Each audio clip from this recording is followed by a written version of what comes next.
চাহনগৰী ডুমডুমাত জাতিৰ পিতা মহাত্মা গান্ধীৰ প্ৰতিমূৰ্তি লৈ এতিয়া এক হুলস্থুলীয়া পৰিৱেশ সৃষ্টি হৈছে কিয়নো ক'ব লাগিব জাতিৰ পিতাক এই মুহূৰ্তত চাহনগৰী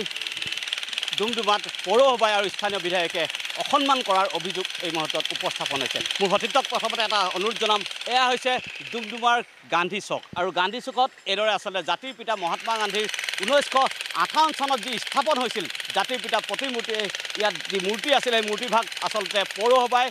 ডুমডুমা পৌৰসভাই ভাঙি দিয়াৰ এক গুৰুতৰ অভিযোগ উত্থাপন হৈছে আৰু সেই পৌৰসভাক জাতিৰ পিতা মহাত্মা গান্ধীৰ যি প্ৰতিমূৰ্তি আছিল প্ৰতিমূৰ্তি আচলতে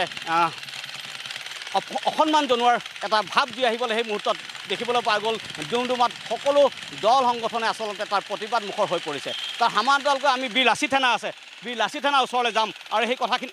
এই উপস্থাপন কথাখিনি আমি জানিবলৈ চেষ্টা কৰিম জাতিৰ পিতাক এই মুহূৰ্তত অসন্মান কৰাৰ যি অভিযোগ উত্থাপন হৈছে ডুমডুমা পৌৰসভাৰ স্থানীয় বিধায়কৰ ওপৰত আপোনালোকে কি জনাব হয় চাওক এতিয়া বৰ্তমান ডুমডুমা গান্ধী মূৰ্তিৰ বিষয়টো সমগ্ৰ অসমতে এক ব্যাপক চৰ্চাৰ কেন্দ্ৰবিন্দু হৈ পৰিছে এতিয়া আমি আপোনালোকৰ সংবাদ মাধ্যমৰ জৰিয়তে বীৰ লাচিত থানা অসমে প্ৰতিক্ৰিয়া প্ৰকাশ কৰিব বিচাৰিছোঁ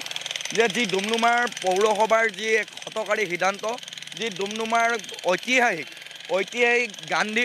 মূৰ্তি অঁতৰাই আচলতে যি ক্লক টাৱাৰ এক পশ্চিমীয়া সংস্কৃতি ইয়াত পোখা মেলোৱাব বিচাৰিছে তাক কিন্তু আমি কোনো কাৰণতে মানি নলওঁ আৰু লগতে তীব্ৰ গৰিহণা আৰু ধিক্কাৰ জনাইছোঁ এতিয়া কথাটো হৈছে যে যি সময়ত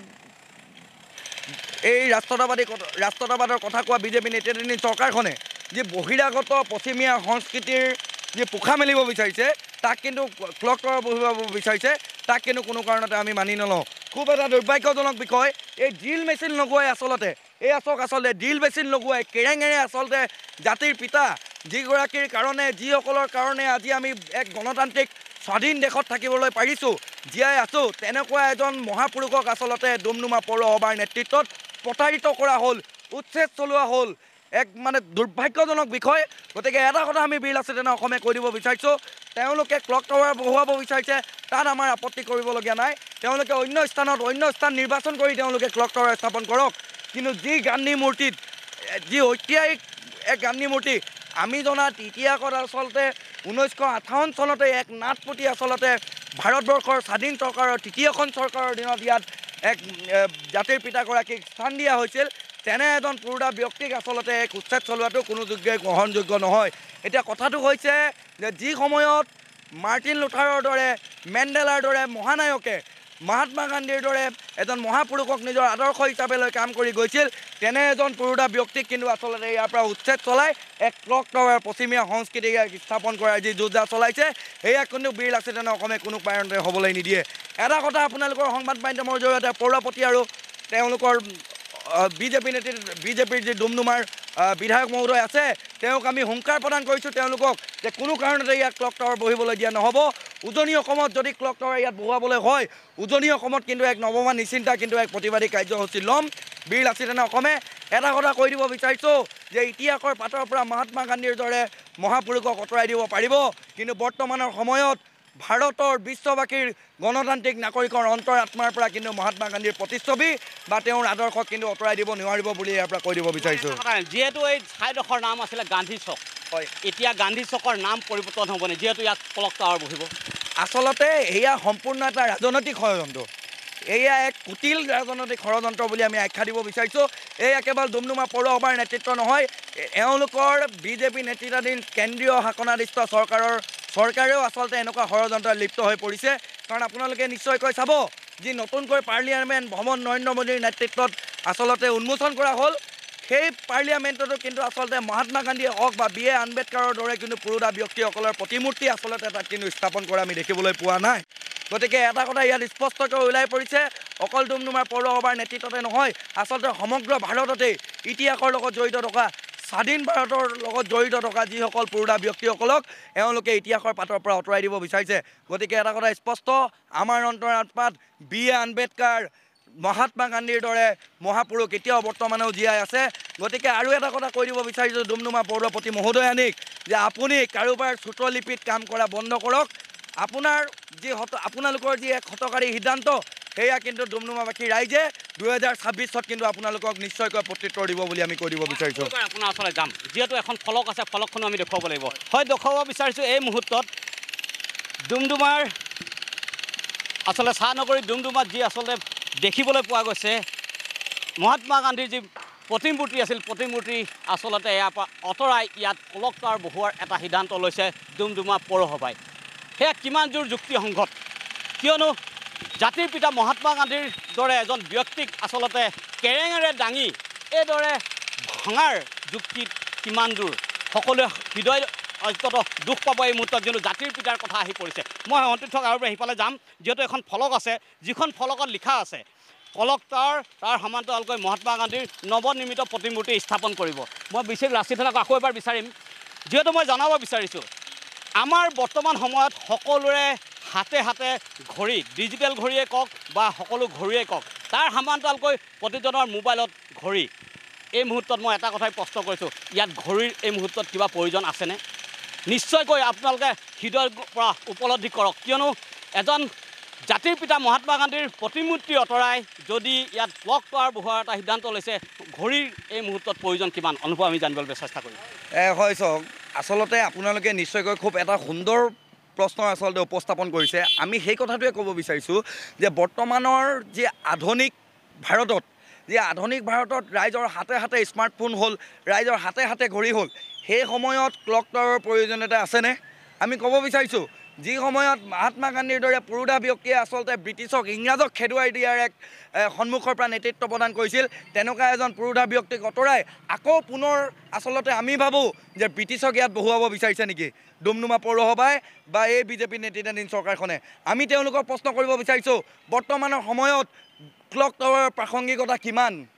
তেওঁলোকক প্ৰশ্ন কৰিব বিচাৰিছোঁ যে আপোনালোকে আগত ইতিহাস চালি জাৰি চাওক তাৰপিছত ডুমডুমাৰ উন্নয়নৰ ক্ষেত্ৰত আগবাঢ়ক হয় মই আকৌ যাম সৌন্দৰ্য বৰ্ধন যদি কৰিব বিচাৰিছে এই ক্ষেত্ৰত আপোনালোকে কি জনাব সৌন্দৰ্য বৰ্ধনৰ কথা ক'বলৈ গ'লে এয়া চাওক আপোনালোকৰ কেমেৰাৰ সন্মুখত আছে এয়া সৌন্দৰ্য বৰ্ধন আচলতে তেওঁলোকে ইয়াত ক্লক টাৱাৰ নিৰ্মাণ কৰিব বিচাৰিছে আৰু ডুমডুমাৰ বাট পথত বৰষুণ হৈ গ'লে একাটো পানীৰ সদৃশ পৰিৱেশ সৃষ্টি হয় সেনেকুৱা ধৰণৰ উন্নয়ন কৰিব বিচাৰিছে নেকি সেনেকুৱাকৈ আচলতে ডুমডুমাৰ সৌন্দৰ্য বৰ্ধন সৃষ্টি হয় নেকি ওচৰতে এটা আপোনালোকে নিশ্চয়কৈ দেখিছে যে যি ক্লক টাৱাৰ হ'ব যি আপোনাৰ প্ৰতিমূৰ্তি স্থাপন কৰিম বুলি তেওঁলোকে এখন ফলকাৰী দিছে কোনো ধৰণৰ লিখিত আকাৰত কিন্তু কোনো ধৰণৰ প্ৰতিমূৰ্তি যে স্থাপন কৰিম তেওঁলোকে কিন্তু কোৱা নাই কেৱল মাত্ৰ মৌখিকভাৱে ডুমডুমা পৌৰপতি মহোদয়ে এনে কৈছে যে কেনেধৰণে আমি বিশ্বাস কৰিম যে ডুমডুমাৰ আকৌ গান্ধী মূৰ্তিত এক নৱনিৰ্মাণ প্ৰতিমূৰ্তি স্থাপন কৰিব এয়া চাওক আচলতে সৌন্দৰ্য বৰ্ধনৰ নামত তেওঁলোকে যি ভেলকিবাজিৰ এক নমুনা এয়া আচলতে ইয়াত এয়া চাওক সৌন্দৰ্য বৰ্ধন গতিকে এটা কথা আমি স্পষ্টকৈ কৈ দিব বিচাৰিছোঁ যে অতি শীঘ্ৰেই ডুমডুমাৰ যি পুনৰ পুৰণি স্থানত আকৌ একে স্থানত যদি মহাত্মা গান্ধীৰ যদি প্ৰতিমূৰ্তি স্থাপন নকৰে তেতিয়াহ'লে কিন্তু বীৰ লাচিত অসমে ডুমডুমাবাসী ৰাইজক লৈ এক নভবা নিচিন্তা কিন্তু আন্দোলন গঢ়ি তুলিব আৰু আপোনালোকৰ সংবাদ মাধ্যমৰ জৰিয়তে সমগ্ৰ আমি সাংবাদিক বন্ধুসকলক লগতে ডুমডুমাবাসী ৰাইজক লগতে সমগ্ৰ অসম লগতে বিশ্বৰ প্ৰতিজন নাগৰিকক ক'ব বিচাৰিছোঁ যে ৰাষ্ট্ৰপতি মহোদয়লৈ আচলতে আপোনালোকে স্মাৰক পত্ৰ প্ৰেৰণ কৰক যাতে এই ক্লক টাৱাৰৰ কাম স্থগিতাদেশ দিয়ে আৰু যি মহাত্মা গান্ধীৰ প্ৰতিমূৰ্তি আছে পুনৰ ইয়াত যাতে অতি শীঘ্ৰেই স্থাপন কৰে ধন্যবাদ হয় হয় ক'ব লাগিব এই মুহূৰ্তত চাহনগৰীৰ ডুমডুমাত জাতিৰ পিতা মহাত্মা গান্ধীক লৈ চলিছে বহু কথা আৰু এই কথা অকল ডুমডুমাতে সীমাবদ্ধ হৈ থকা নাই এতিয়া অসমৰ লগতে ভাৰতবৰ্ষৰ সকলোতে আচলতে চৰ্চাৰ মাধ্যম হৈ পৰিছে কিয়নো এটা কথা জাতিৰ পিতা মহাত্মা গান্ধীৰ যি মূৰ্তি সেই মূৰ্তিৰ আঁতৰাই তাত ক্লক টাৱাৰ বহোৱাৰ সিদ্ধান্তক সকলোৱে হয়তো মানি ল'ব পৰা নাই আৰু মানি ল'ব পৰা নাই সকলো দল সংগঠন আৰু সমান্তৰালকৈ বীৰ লাচিত সেনাও আমি দৃষ্টিগোচৰ কৰিছোঁ আমাৰ সংবাদ মাধ্যমৰ জৰিয়তে আমি বিচাৰোঁ আমাৰ জাতিৰ পিতা হৈ থাকক আমাৰ হৃদয়ত এনি ভাৰত 24ৰ প্ৰথম প্ৰয়াস জুবিন গাৰ্গৰ গীতৰ প্ৰতিযোগিতা জুবিনৰ গানে কি আনে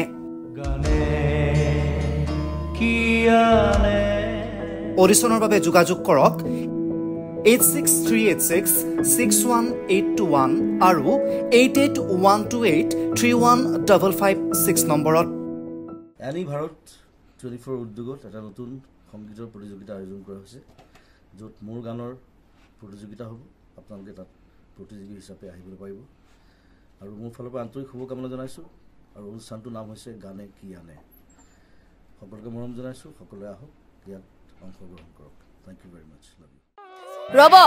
আপুনি যে এটা অপৰাধ কৰিবলৈ গৈ আছে আপুনি জানেনে এই নাবালিকা গৰাকীক এতিয়াই বিয়াত বহুৱাটো যে এটা অপৰাধ আপুনি জানেনে অপৰাধ কেনেকৈ মোৰ ছোৱালী মোৰ কথা তুমি যিয়েই নোকোৱা ভূঞা 18 বছৰৰ তলৰ যিকোনো কন্যা সন্তানৰ বিয়া দিলেই আইনগতভাৱে এক দণ্ডনীয় অপৰাধ বিয়া দিয়াজন যিমান দায়ী বিয়া পতাজনো সমানে দায়ী এতিয়া তাই পঢ়া শুনা কৰাৰ বয়স খেলা ধূলা কৰাৰ বয়স তাই খেলিবলৈ দিয়ক পঢ়িবলৈ দিয়ক আৰু চাব এদিন আপুনি তাইক লৈ গৌৰৱ অনুভৱ কৰিব পাৰিব এতিয়াই তাইক সংসাৰৰ বোজা দি তাইৰ ভৱিষ্যত জীৱনটো অন্ধকাৰ কৰাৰ অধিকাৰ তোমাৰ জানো আছে মোৰ ভুল হৈ গ'ল মাজনী মোক ক্ষমা কৰিবা শিক্ষা ল'ৰা ছোৱালী উভয়ৰে প্ৰাপ্য আৰু অধিকাৰ আপোনাৰ কন্যা সন্তানক তাইৰ এই প্ৰাপ্যৰ পৰা বঞ্চিত নকৰাব বাল্য বিবাহ ভাৰতীয় আইনৰ দ্বাৰা বিহিত এক দণ্ডনীয় অপৰাধ এনে অপৰাধ কৰি আপোনাৰ কন্যা সন্তানৰ ভৱিষ্যত অন্ধকাৰৰ মাজলৈ ঠেলি নিদিব